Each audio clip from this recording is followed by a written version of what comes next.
about 10 minutes of light. The original goal was that we were going to do this as a digital platform. Matthew had me convinced that the future, even in 2008, that the future was digital, but the outdoor space wasn't ready for YouTube or anything like that. So it ended up going to TV. I don't want to say with me kicking and screaming, but it wasn't the plan. And eventually, I realized how frustrating it was to try and make this work on the traditional TV networks. There are certain messaging and certain ideas that work great in TV. The vision of what I had felt very confining on TV.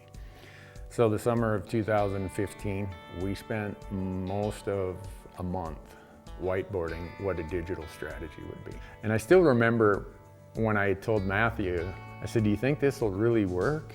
And he said, "It can't be any worse than TV." I still remember him saying that like it was yesterday. And fortunately, my friends at Meat Eater and 0.0 approached me about producing a podcast for us at this same time. So just by great happenstance, along they come, they produce our podcast for 6 months. We, in the interim, I put together my own production crew. We start on YouTube, January of 2016. We go to Amazon the next year. And all of a sudden, we have a digital platform that is in a lot of places. So our strategy was we have to be in as many places as possible, and TV did not allow for that. So now we are in all these places, touching anyone who's interested in public land hunting and conservation. There are so many challenges going from TV to a strictly digital platform. Some would be discouraged by those who said, "Oh, it'll never work." Well, you know what? Everyone told me that public land self-guided hunting as a TV platform would never work. So I'm accustomed to people telling me this will never work. For me, it was another sense of adventure. It was a learning curve. It felt to me that I was now getting the freedom to do what we had wanted to do for a long time.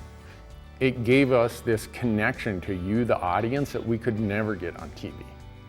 A lot of people don't realize this, but I allocate 2 hours a day to reading emails, to responding to those that I can, to reading all of the comments on our YouTube channel, on all of our social media. And yeah, I wish I could respond to them all. I can't, but by having all these different digital platforms, we feel like you're talking to us. Brad from Michigan, we're just gonna go with. But he's got half of a bull laying up the hill here. He's got half of it here. His first bull elk. Cool. I gotta owe some of it to Mr. Newberg. Yeah, I'm serious. And that's the most valuable part of this relationship that we can have is your feedback. We look at it, we listen to it, we kind of filter it through what our business plan is, and we adjust accordingly. And the digital platforms allow us to do that.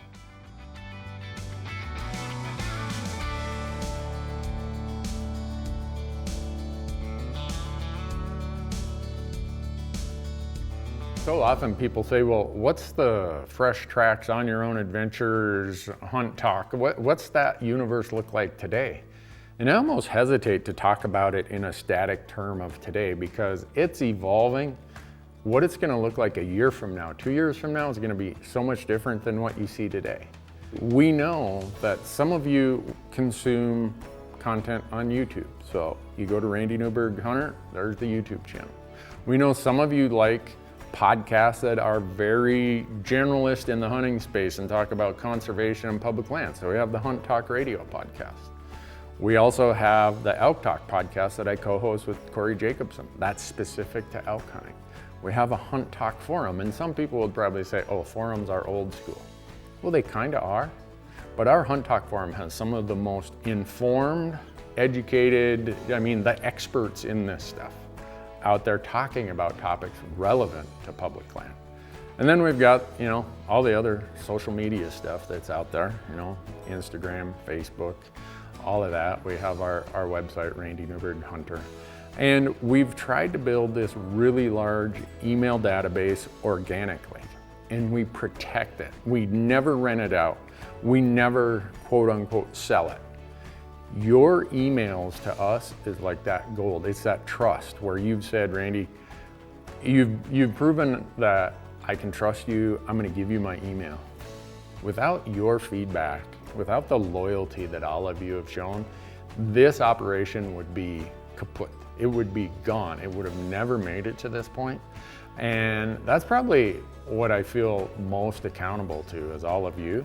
It's what I'm most proud of is how those of you watching and giving feedback trust us enough to give us that feedback.